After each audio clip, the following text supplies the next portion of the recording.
विचार सार परमा माद्यां जगत व्यापिनी वीणा पुस्तकधारिणी भयदा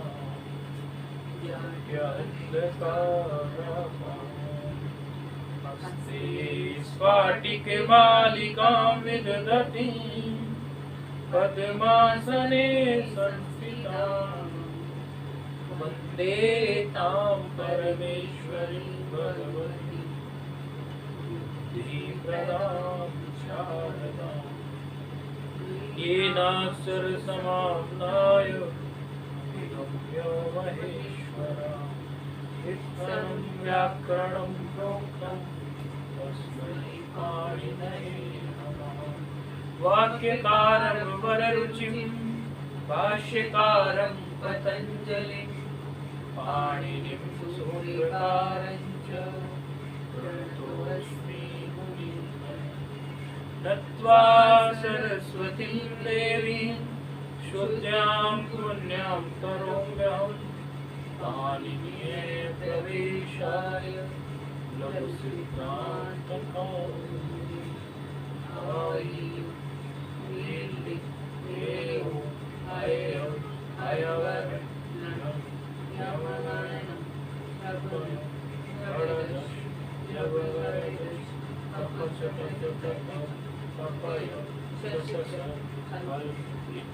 माहेश्वराणि। हर्ष उकारांत शब्द भानु और शंभु से क्रोष्टु शब्द में भिन्नता हमने पाई। क्रोष्टु शब्द का अर्थ गीदड़, श्रगाल इत्यादि, अंग्रेजी में जयकाल, इस तरह का होता है। और क्रोष्टु शब्द में हमने कुछ विशेष स्थिति में क्रोष्टु शब्द को क्रोष्टी आदेश किया। त्रिज्वत क्रोष्टु सूत्र हमने लिया। त्रिज्वत क्रोष्टु सूत्र ने कहा कि इसको त्रिज्वत अतिदेश सूत्र है। क्रोष्टु शब्द के स्थान पर कोई त्रिज प्रत्यांत शब्द आप बैठा दीजिए, ऐसा आदेश आप कर दीजिए। तो अर्थकृत सादृश्यता हमने देखी। अर्थकृत सादृश्यता देखने के बाद हमें पता चला कि क्रोष्टी शब्द एक ऐसा है जिसका अर्थ वही है जो क्रोष्टु शब्द का है। इस वजह से हमने क्रोष्टु शब्द को क्रोष्टी आदेश किया, ऐसा पाणिनि जी ने हमें बताया। तो क्रोष्टी शब्द का आदेश हमारा सर्वनाम स्थान परे रहते हुआ, सर्वनाम स्थान असंबुद्धि से, क्योंकि संबुद्धि के सु वह भी सर्वनाम स्थान ही है। तो असर्वनाम स्थान जो संबुद्धि से भिन्न 5 हमारे बन गए, उन्हीं की जगह पे हमने क्रोष्टी आदेश किया। अब क्रोष्टी आदेश करने से हमें लाभ क्या हुआ है? ऋकारांत की तरह हो गया एक तो, और सर्वनाम स्थान में कोई विशेष सूत्र इन्होंने ऋकार को लेकर उपस्थित कर दिए। तो क्रोष्टी जब आदेश हुआ और क्रोष्टी त्रिज्वत क्रोष्टु से, तो ऐसी स्थिति में हमने उसके रूप बनाए। अब ये 5 स्थितियों में हम बना सकते थे। छठी स्थिति जो हमारी सुओजस अम आउट के बाद जो शस जो हमारा आया, शस जो कि सर्वनाम स्थान में आता नहीं है, तो शस की स्थिति में हमने अपना पुराना जो सूत्र पीछे से पढ़ के आए, सामान्य सूत्र जो सवर्ण दीर्घ कर देता है, प्रथमयो हो पूर्व सवर्ण दीर्घ से उसको दीर्घ कर दिया। क्रोष्टु ही था क्योंकि क्रोष्टी आदेश तो हुआ नहीं था, तो वो क्रोष्टु हो गया। और क्रोष्टु में हम शस के सकार को नकार आदेश हम पहले से पढ़ के आए हैं, तस्मात् शस्वनपुच्छी से, वहां से फिर वो शब्द हमारा जो पूर्व के पाठ में बना वो बना था। अब इसमें कुछ सूत्र हैं, जो सूत्र कुछ ऐसे ही हैं, कहीं जिसे अभ्यास नहीं हो तो सूत्र बोलने में कठिनाई होती है, तो उसके लिए हमने कुछ थोड़ा बोला था। ये देख के आए, अभ्यास करके आए, और आशा करते हैं आप लोग अभ्यास करके आए होंगे। तो आप इसे शुरुआत करते हैं फोन से ही, आप सुनाइए उस सूत्र को, सामने पूछ लें। आप कर सकते हो, चलो करिए। स्वश्री स्वश्री नृत्री देश्री त्रस्त्री सित्री होत्री पोत्री प्रतास्त्र नाम। ठीक। और अब हमें ये बता दीजिए कि ये जो पुस्तक बंद कर लीजिए या पुस्तक खोले रखिए, अगर ऐसी भी बात है तो आजकल ओपन बुक टेस्ट भी हैं, थोड़ी छूट तो मिली जाती है। ये बता दीजिए हमें कि जब हमने क्रोष्टु शब्द को क्रोष्टी आदेश त्रिज्वत कर दिया था, तो तो उस समय पर हमें एक जो प्रथमा का जो रूप सिद्ध किया हमने, उसमें कौन कौन से सूत्र कैसे कैसे क्यों क्यों लगते चले गए, केवल एक प्रथमा।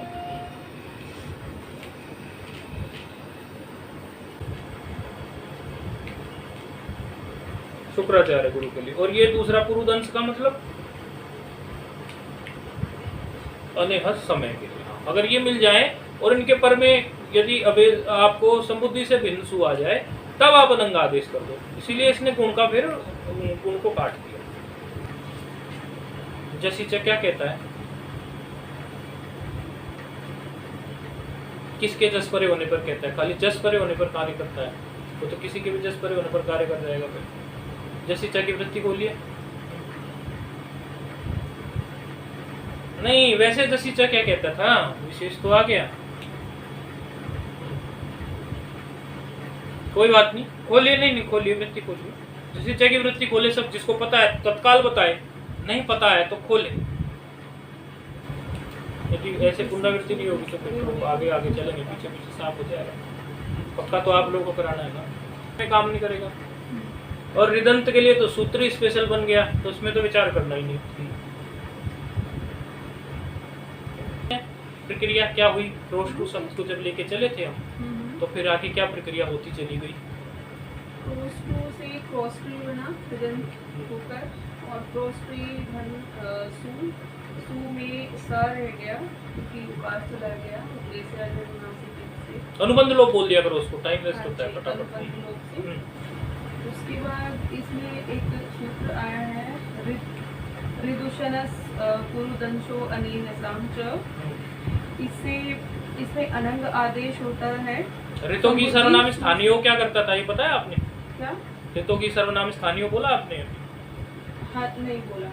ऋतों की सर्वनाम स्थानीय गुण करता है कि और सर्वनाम स्थान परे होने पर कृदंत अंग को गुण करता है, लेकिन इसका बाद करता है ऋदुषनस पुरु दंशो अनेसाम। इसमें संबुद्धि सु से परे जो रिदंत है, ये रिदंत ही है। संबुद्धि सु परे ऐसे नहीं है, संबुद्धि के सु को छोड़कर, संबुद्धि के सु को छोड़कर शायद असंबुद्धो है ये। हाँ, संबुद्धि का सु नहीं होना चाहिए, अनंग आदेश। हाँ, अनंग आदेश करेगा। तो अनंग आदेश होकर ये गकार चला जाएगा, अन्न रह जाएगा। हाँ, किच्छ से व्यवस्था हो जाएगी कि अंतिम अल को ही होगा। प्रोस्टन धन सा रह जाएगा। प्रोस्टन धन सा की उसमें विधि सूत्र आता है, आफ्टर व्हिच स्विस्री ने नप्त्री मेस्ट्री फस्ट्री सत्री होत्री पोत्री प्रशास्त्री नाम अपत्रिंते सवस्री नप्त्री नेष्टि स्वत्री सत्री होत्री पोत्री प्रशास्त्री नाम। इससे इन शब्दों के परे होने पर उपधा को दीर्घ होता है। तो इसमें जो उपधा है वो टकार आकार है, उपधा है वो। हाँ जी, उपधा आकार, उपधा है, उपधा। तो टकार उत्तरोत्तर आकार उपधा दीर्घ हो जाएगी, तो प्रोष्टान धन स रह जाएगा।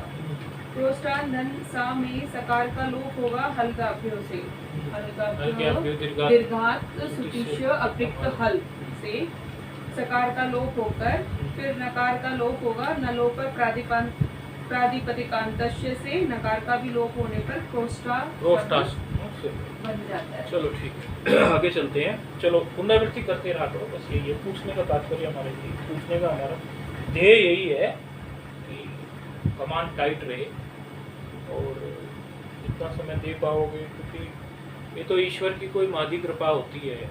आप लोग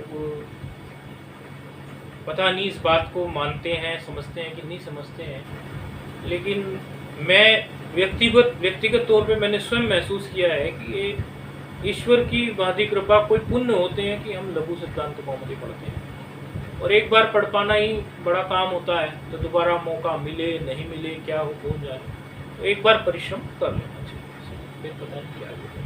चलो ठीक है, अब ये चल ही रहा है हमारा क्रोष्टी शब्द, और चूंकि अब तृतीया विभक्ति आ गई है, तो तृतीया विभक्ति में क्रोष्टी आदेश तो हुआ नहीं, इसीलिए क्रोष्टु ही रहा। तो क्रोष्टु धन टा आ गया, टा में से आ बच गया, ये तो आप जानते हैं। अब क्रोष्टु धन टा की स्थिति में भी देखो पाणिनि जी वही काम कराना चाहेंगे जो काम वो पहले करा के आ गए। स्थितियां थोड़ी बदल गई है, बात वही कराएगी, मतलब कार्य वही है। तो इसमें कुछ आपको ऐसा नयापन नहीं लगेगा, क्योंकि इस तरह का कार्य आप त्रिज्वत क्रोष्टु सूत्र भी वही कार्य करता था, स्थितियां अलग थी, पूर्व निमित्त पर निमित्त को देखते हुए, बाकी कार्य वही था। तो उसी कार्य को लेकर बड़ा सूत्र प्रस्तुत हो रहा है। विभाषा तृतीयादिषु अचि, विभाषा तृतीयादिषु अचि। भाषा है तो ये बात आप जान ही गए होंगे कि ये विकल्प से कार्य करेगा।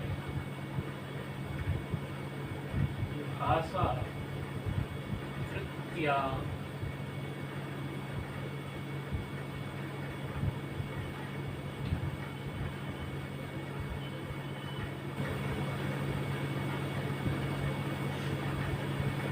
विभाषा तृतीयादिषु अचि, ये सूत्र है, सूत्र क्रमांक है 7197।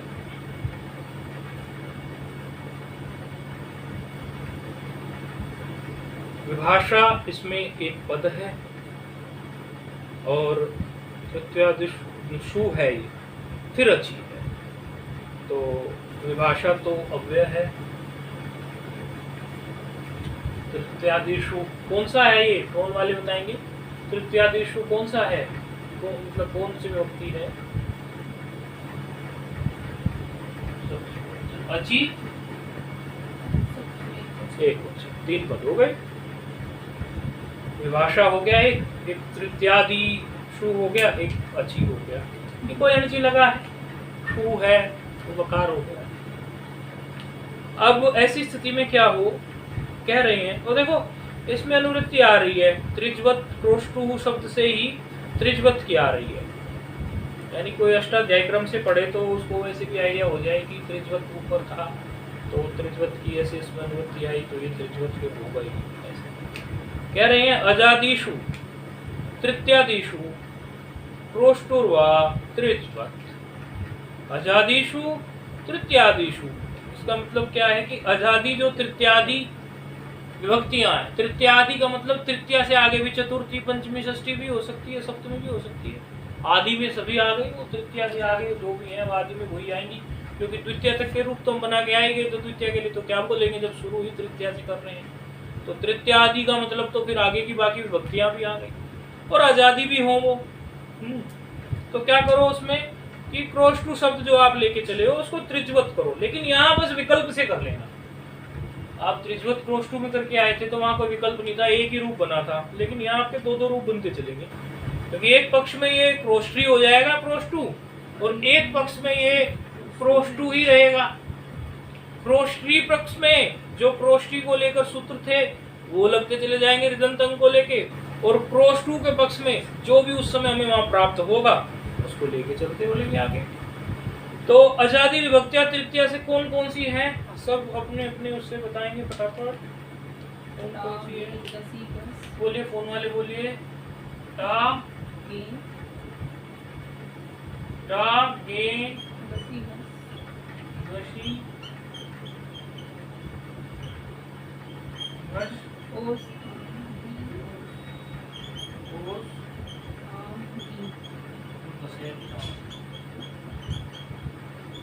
पानी जी का आम है, दशहरी में तो घी भी है, घी भी तो है।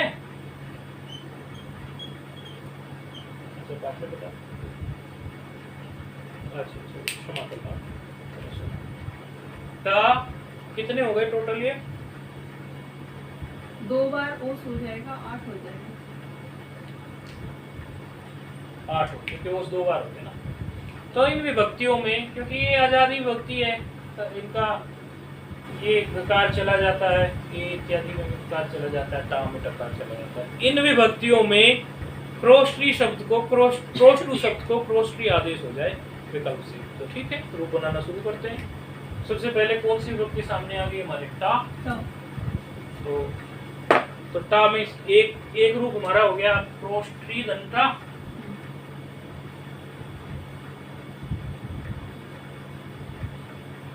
लिख देते हैं टा को सीधे सीधे। एक पक्ष में क्या हो गया हमारा? क्रोष्टु धन आ।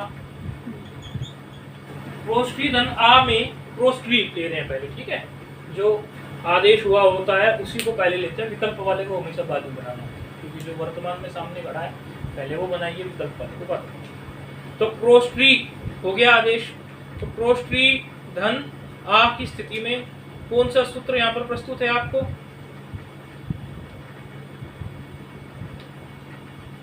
है कोई जो पढ़े? ऋतोगी सर्वनाम स्थानियों पढ़ा है, ऋतुसन पढ़ा है, अपत्रिंत्रिच पढ़ा है, आएगा कोई? करेगा कोई कार्य? है सबका निमित्त याद? ऋतोगी सर्वनाम स्थानीय क्या करता है? गुण करता है। ऐसे मतलब मस्तिष्क में चलना चाहिए। गी पर रहने पर और सर्वनाम स्थान पर रहने पर। लेकिन पूर्व निमित्त पर निमित्त क्या है? ऋदंत अंग तो मिल गया, लेकिन पर निमित्त उसका क्या है? सर्वनाम स्थान है, तो सर्वनाम स्थान नहीं है, कट गया, कोई कार्य नहीं करेगा। ऋदूषण वाला क्या करता है? अनंग आदेश करता है, लेकिन कब करता है? पर निमित्त। देखिए पर निमित्त क्या करता है? संबुद्धि से भिन्न सुपर में हो तो कट गया, तो फिर क्या करें अब? और अब नाम क्या करता है? उपधा को दीर्घ करता है, लेकिन वो उपधा को दीर्घ वो भी कब करता है? सर्वनाम स्थान पर में। तो तीनों सूत्र अपने आप ही कट गए, क्योंकि इनके तीनों के जो परनिमित्त हैं वो परनिमित्त जो है सर्वनाम स्थान को रखी है कि नहीं है? तो एक दो के तो सर्वनाम स्थान को रखे हैं और एक को संबुद्धि के सु को रखे, तो तीनों कट गए। तो अब सामान्य सूत्र हमारे पास इसके लिए इको एनर्जी मिल रहा है। तो इको एनर्जी क्या करेगा? क्रोष्टी धना में क्या होता था? इक के स्थान पर यण, तो इक में आप में इक में जो री आता था, री के स्थान पर क्या करता था? रेफ। अभी री के स्थान पर रेफ के उदाहरण कम मिले होंगे ना, इसलिए मैंने ऐसा रेफ अलग से बोल के बताया आप लोगों को। तो इसमें री है तो इसके स्थान पर रेफ कर दीजिए, और रेफ करके आ को मिला दीजिए, तो क्या बन गया? क्रोष्टा। क्या बन गया? सामान्य सूत्री को एनर्जी पढ़ के आएगा, ठीक है। ये यहाँ इको एनर्जी है।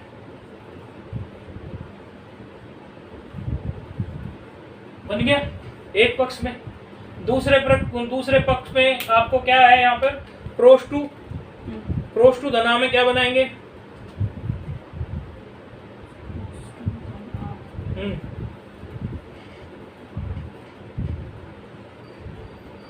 घी संज्ञा हो जाएगी। क्यों हो जाएगी घी संज्ञा? घी संज्ञा याद है किस लिए करते थे? घी संज्ञा कौन सूत्र करता था और किस कंडीशन पे घी संज्ञा करता था? ऐसा नहीं ना, घी संज्ञा नहीं भूलनी ना। नहीं, किस स्थिति में करता था घी संज्ञा? कौन सा शेषो घी सखी करता था तो क्या बोलता था?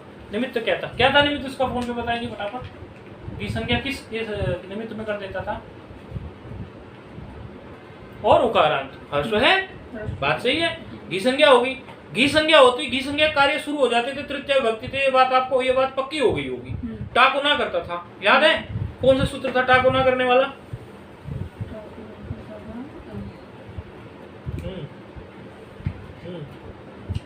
तृतीय विभक्ति से ही होते थे ना, घी संज्ञा का कार्य है। तो क्या कर दोगे उससे?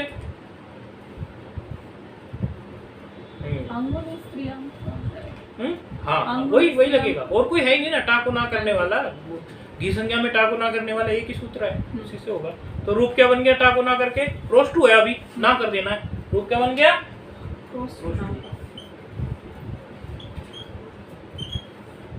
ये व्याम में तो कुछ बताने की आपको जरूरत ही नहीं है। क्रोष्टी में क्या है? व्याम है कि नहीं है? क्रोष्टी में भिस है, क्रोष्टी में भैंस है। इसमें क्या करते चले जाओगे? क्रोष्टी धन, किसमें? क्रोष्टी में आगे तृतीया विभक्ति चल रही है ना, तो तृतीया विभक्ति में जब द्विवचन में जाओगे तो द्विवचन में क्या आता है? भ्याम आता है कि नहीं आता? भ्याम आता है। और जो उसकी बहुवचन में क्या आता है? भीस आता है, और फिर भैंस आता है। क्या बनाओगे उसमें? तो सकार क्या बनेगा? आप बताओ फोन पर। तृतीय विभक्ति एक एक से पूछूंगा, अब देखता हूँ अभी सूत्र प्रस्तुत होगा। ये क्रोष्टी हमारे पास है, क्रोष्टु धन भ्याम। तो क्रोष्टु धन भ्याम में क्या बनाए रूप? हाँ, क्यों बनाए? क्रोष्टी क्यों नहीं बनाया? हाँ, आजादी है ही नहीं, तो उसमें विचार करने की कोई जरूरत नहीं है। वो 6 रूप बनते हैं। 6 रूपों को आपको क्रोश टू लेके बनाना है। क्रोश टू भ्याम, क्रोश टू भ्याम, क्रोश टू भ्याम, 3 रूप तो वो बनते हैं। क्रोश टू भी ही बन जाएगा भिस की स्थिति में, और क्रोश टू भ्यास है तो क्रोश टू भया बन जाएगा, क्रोश टू भया बन जाएगा। 3 वो, ऐसे 6 रूप आप बना लेंगे और क्रोश टू में बन जाएंगे। उसमें रूप जो है आपके अनेक नहीं बनेंगे, यानी 2 नहीं बनेंगे, एक से ज्यादा नहीं बनेंगे। तो अब आ जाइए टा से अगली विभक्ति जो है वो क्या है? गे की स्थिति में क्या हो जाएगा? दो रूप बनेंगे गे की स्थिति में भी। पहला रूप जो है बनाइए क्रोष्ठी, आदेश कर दिया जब क्रोष्टु शब्द को, तो क्रोष्ठी धन गे। क्रोष्ठी धन गे की स्थिति में क्या बच गया? गेकार को ए होने से फिर क्या बच गया? आपको कोई सामान्य रूप से कोई सूत्र आपको प्राप्त है? जब त्रिज्वत है तो इको अणचि लगा लोगे। जब त्रिज्वत है तो इको अणचि लगाओगे, तो इको अणचि से क्या करेगा? यण आदेश करेगा, यण आदेश में रेफ करेगा वही, तो क्या बन गया? क्रोस्ट्रे बनेगा, नहीं बनेगा? और जिस पक्ष में यण आदेश नहीं है, जिस पक्ष में क्रोस्ट्रू को क्रोस्ट्री आदेश नहीं है, केवल वो क्रोस्ट्री मात्र शेष है, तो उकार का क्या होगा? ओकार होने से क्या हो जाएगा? अब अब होगा ना, ए जो वहां से, और पर में ए है, पर में ए भी है ना, मिला दोगे तो क्या बन गया? क्रोष्टबे। कौन सा रूप था क्रोष्टबे? ये चतुर्थी एकवचन। पंचमी आ जाइए। पंचमी में क्या आ गया? उसमें क्या होगा? अस। अब देखो पंचमी षष्ठी में दोनों में अस बचते हैं ना, तो अस की स्थिति में फिर ये सूत्र लिख रहे हैं। मतलब यहाँ तक इन्होंने सूत्र नहीं लिखा था क्रोष्टबे तक, तो उससे उकार को ओकार ही होता है, वो तुम्हारे बोल रहे। तो अगला सूत्र फिर प्रस्तुत होगा।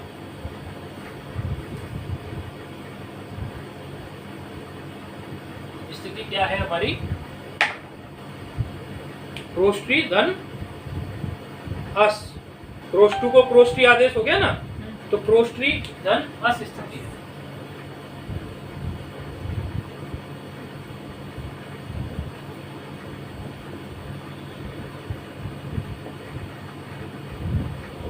सूत्र प्रस्तुत हो रहा है ऐसी स्थिति में। ऋत उत तो है ही नहीं।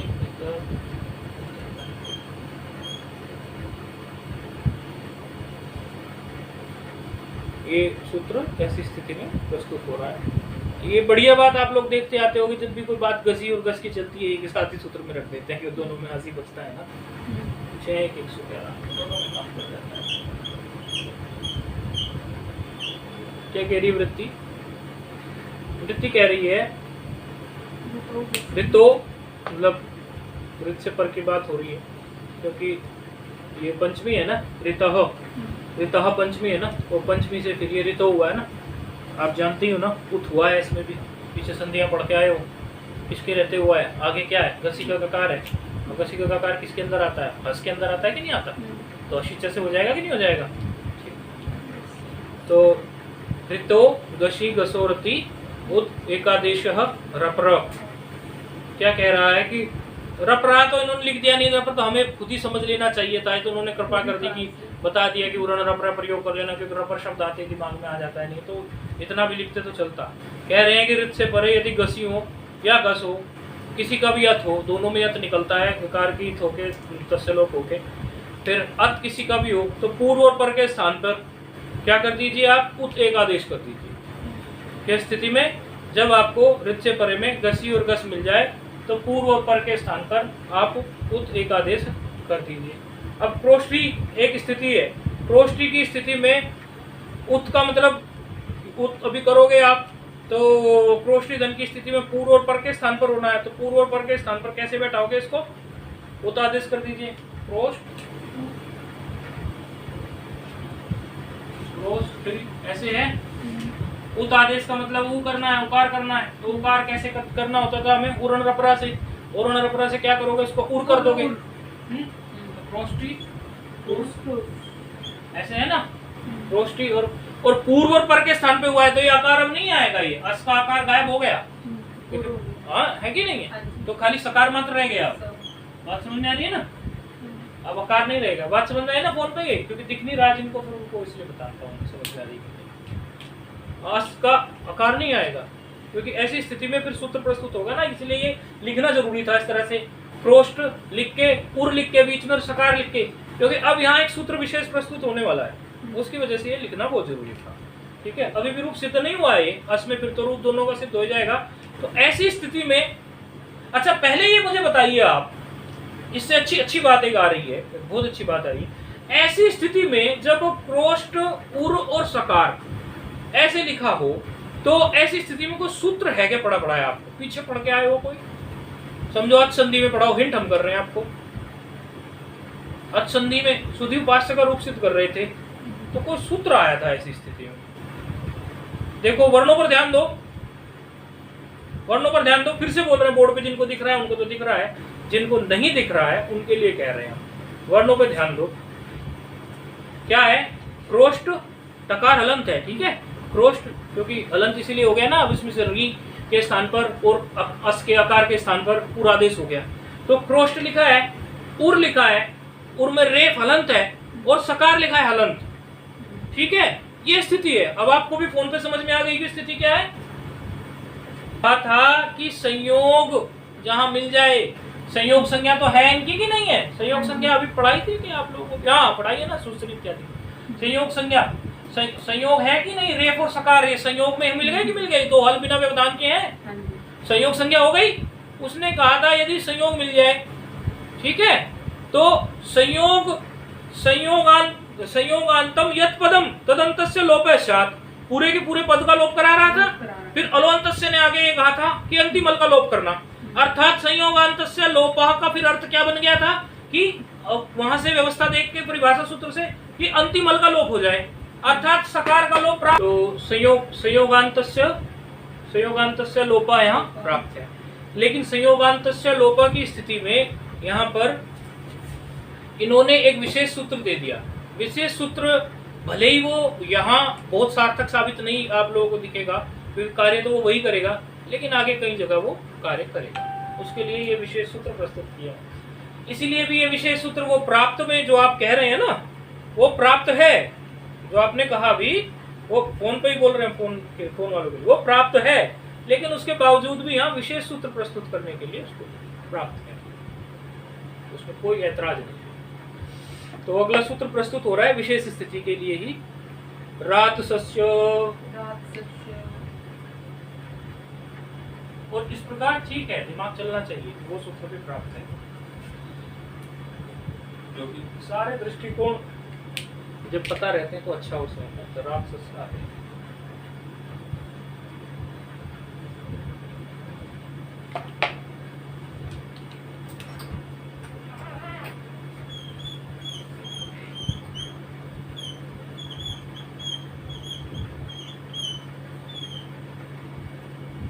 रात 8-2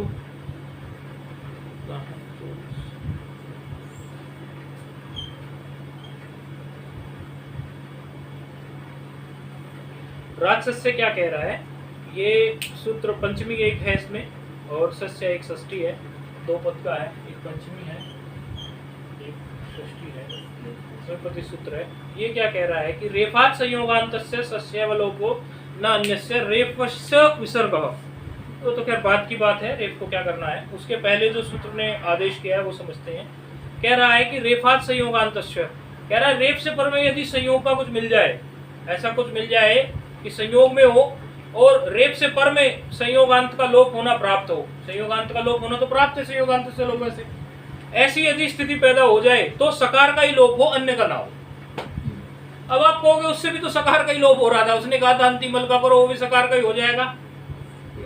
अंतिम हल से भी ऐसा हो रहा था, लेकिन यदि कभी कुछ ऐसे वर्ण मिल जाए जहाँ रेफ से पर में सकार ना हो तो वहां उनका लोप नहीं करेंगे, फिर उनका लोप नहीं करेंगे। अर्थात संयोगांतस्य लोपः सूत्र जो है, वो सूत्र जो लोप प्राप्त करा रहा था, वहां पर वो तो सबका किसी भी अंतिम का करा देता, अंतिम हल का अलोप हो जाता। लेकिन ये राजसस्य सूत्र ने आके यहाँ नियम दे दिया कि यदि रेफ से पर में किसी का लोप प्राप्त है आपको, हल, वो संयोगांत वाला लोप, साधारण लोप नहीं, संयोगांत वाला लोप, ऐसा कोई लोप प्राप्त है तो आप जो है वो सकार का ही लोप करना, अन्य का मत करना। तो ऐसी स्थिति में सकार का लोप प्राप्त हो गया। यहाँ सकार का लोप प्राप्त होने से मिला दोगे, क्या बन जाएगा? क्रोस्ट टू, क्रोस्ट टू हो गया, क्रोस्टुस हो गया। तो क्या हो गया फिर उससे?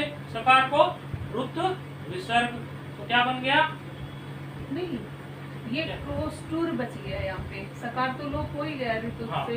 क्रोस्टूर तो रह गया, क्रोस्टुस नहीं, क्रोस्टूर रह गया, उसी को रुत विसर्ग होगा। रेफ का रुत विसर्ग होगा। क्रोस्टूर, तो क्रोस्टूर की स्थिति में अवसान संज्ञा हो गई ना, अवसान संज्ञा से फिर इसको विसर्ग तो क्या रह गया? तो ये किसका हुआ? पंचमी का। षष्ठी में भी ऐसा आता है, षष्ठी का भी ऐसे ही बन जाएगा। तो फिर अगली स्थिति क्या आती है? षष्ठी का द्विवचन, उसमें भी आजादी प्रत्यय पर में है। आजादी प्रत्यय पर में होने पर क्रोष्टू को त्रिज्वत भाव होके क्या हो गया? क्रोष्ट्री। क्रोष्ट्री की स्थिति में फिर आप क्रोष्टी की स्थिति में फिर से आपको यण कर देना है। यण आप करेंगे उसमें तो क्रोस्टर हो जाएगा क्रोष्टी से, और फिर उसमें आप सकार मिल जाएगा, ओकार उसको मिला दोगे और सकार को फिर ससदु से रू और फिर रुत विसर्ग, तो रूप क्या हो गया? क्रोष्टो हो। और त्रिज्वत भाव जहां नहीं होगा, त्रिज्वत भाव जहां नहीं होगा वहां क्या होगा? वकार हो जाएगा। उकार को वकार होता है कि नहीं होता है? उकार को वकार हो जाएगा। यहाँ रिकार को रेफ हुआ, वहां उकार को वकार हो जाएगा। तो वकार हो जाने से क्या हो जाएगा? मिला दोगे, क्रोस्ट वो हो, तो ये क्या बन गया? क्रोस्ट वो हो। अब क्या आ गया जी? जब क्रोष्टू रह गया, जब क्रोष्टति आ गई, क्रोष्टू धन आम। आम भी तो आजादी विभक्ति है, आम भी तो आजादी विभक्ति है कि नहीं है? तो आजादी विभक्ति में हम क्या करते थे? क्रोष्टी करते थे कि नहीं करते? त्रिज्वत भाव करते थे कि नहीं करते थे? अब यहाँ पे वही बात आ गई जो पीछे हम पढ़ के आए थे। यहाँ पे युगपत प्राप्त होगी दोनों चीजें। क्या? एक तो क्या है हमारा, क्योंकि ये क्रोष्टू है, हर्ष है कि नहीं है? तो हर्ष में हमेशा जब आम पर में हो तो एक सूत्र आगे खड़ा हो जाता है। ऐसी प्रक्रिया पहले भी देख के आए हैं। पर्सन अध्यापन उठा के प्राप्त होता है कि नहीं होता? और जो फिलहाल हम बार बार क्रोष्टू को क्रोष्टी त्रिज्वत भाव बना के आ रहे हैं वो भी प्राप्त है यहाँ पर। अब दोनों भी उसी तरह से ये युगपत प्राप्त हो गए, यानी त्रिज्वत भाव जो है हमारा क्रोष्टी वाला भी और हर्षणाध्यापन नुट वाला भी वो भी प्राप्त हो गया। ये पहले हम देख के आए थे कि नहीं देख के आए थे? ऐसा ही हम। तो फिर हमने वहां किससे व्यवस्था दी थी? हर्षणाध्यापन से ही दी। नहीं, व्यवस्था किससे दी थी? नहीं, हर्षणाध्यापन तो लगा दिया था, ये तो बात हम मान गए, लेकिन व्यवस्था किस सूत्र से दी थी? विप्रतिषेधे परम कार्यम से दी थी कि इन दोनों में जो पर में हो उसको आप ले लीजिए। तो वहां देखा गया था कि हर्षणाध्यापन नुट जो था वो पर में मिल रहा था सूत्र, तो उससे हमने नुट का आगम वहां कर लिया था आम की स्थिति में। बात समझ में आ रही ना? फोन पे पहले प्रक्रिया हो, लेकिन यहाँ पर भी प्रतिषेधे परम कार्य कराएं कि नहीं कराएं, इसके लिए वार्तिक पेश किया गया। वार्तिककार ने वार्तिक लिखा कि भी प्रतिषेधे। अब ये देखना, ये बात आप समझो संधि में भी एक बार आ चुकी है। जो अभी ये वार्तिक जो बात अभी बोलने जा रहा है, ये बात आपने संधि प्रकरण में भी पढ़ी थी, लेकिन अभी देखो क्या वार्तिक आ रहा है। वार्तिक आ रहा है नुम अचिर त्रिज्वत भावे पूर्व विप्रतिषेधेन, नुम अचिर त्रिज्वत भावेभ्यो नुट पूर्व विप्रतिषेधेन।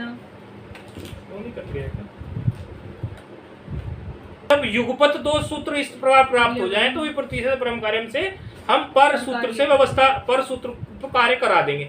लेकिन यहाँ कुछ विशेष बात कहने के लिए ये वार्तिक पढ़ा गया, वरना वार्तिक ही क्यों पढ़ते? तो वार्तिक नुम अचिर त्रिज्वत भावेभ्यो नुट पूर्व विप्रतिषेधेन।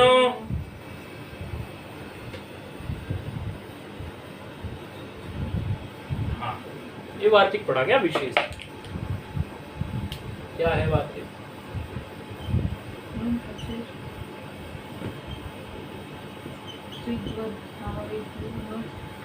नुमचिर त्रिज्वत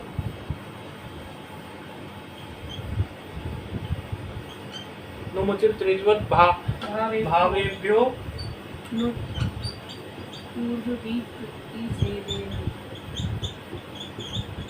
आप ये देख रहे हो, विप्रतिषेध के पहले पूर्व एक शब्द जुड़ गया है। कुछ समझने की कोशिश कर रहे हो? वार्तिककार क्या कहना चाह रहे हैं? आपको समझ में आया फोन पे? ये पूर्व शब्द जोड़ दिया इन्होंने। वार्तिक क्या, पहले हम क्या पढ़ के आए थे? विप्रतिषेधेन परम कार्यम, और उन्होंने यहाँ पूर्व शब्द जोड़ दिया। मतलब इनकी मंशा समझ में आ रही है वार्तिक पढ़ के? अच्छा चलो, नहीं आ रही तो इसको अभी और अच्छे समझ में आ रही। कह रहे हैं, क्या कह रहा है ये वार्तिक? क्या कह रहा है? कह रहा है नुम अच पर में हो, अच पर में हो, और हम रेफ आदेश और त्रिज्वत भाव, इस तरह का यदि कुछ हो, त्रिज्वत भाव की बात आए या रेफ आदेश की बात आए, तो ऐसी कोई स्थिति जब खड़ी हो जाए, नुम या अच पर में हो और रेफ आदेश की बात आ जाए या त्रिज्वत भाव की बात आ जाए, ऐसी कुछ स्थितियां यदि खड़ी हो जाए और वहां पर आपको निर्णय लेना पड़े विप्रतिषेध परम कार्यम से, पर कार्य का, तो विप्रतिषेध परम कार्यम जो आपने पढ़ा है उसको पूर्व विप्रतिषेध पढ़ लेना। जो पहले हुआ वही कार्य नहीं, विप्रतिषेध परम कार्यम को आप विप्रतिषेध अपरम कार्यम पढ़ लेना। अब याद आ रहा है पहले संधि में ऐसी कोई बात आई थी? विप्रतिषेध परम कार्यम की जगह उसको अपरम कार्यम पढ़ लेना, यानी पर का कार्य ना हो, अपर का कार्य हो, अर्थात पूर्व वाला कार्य हो जाए। पर का नहीं होगा तो अपर का होगा, अपर का होगा तो पूर्व का होगा कि नहीं हो गया? यही ये बात कहने आ रहा है। इसका थोड़ा चिंतन कर लेना, बाकी प्रक्रिया कल कर लेंगे ठीक से। ओम पूर्णमदः पूर्णमिदं पूर्णात् पूर्णमुदच्यते पूर्णस्य पूर्णमादाय पूर्णमेवावशिष्यते। ओम शांति शांति शांति। सोचना इस वार्तिक के बारे में, वार्तिक के बारे में विचार करके।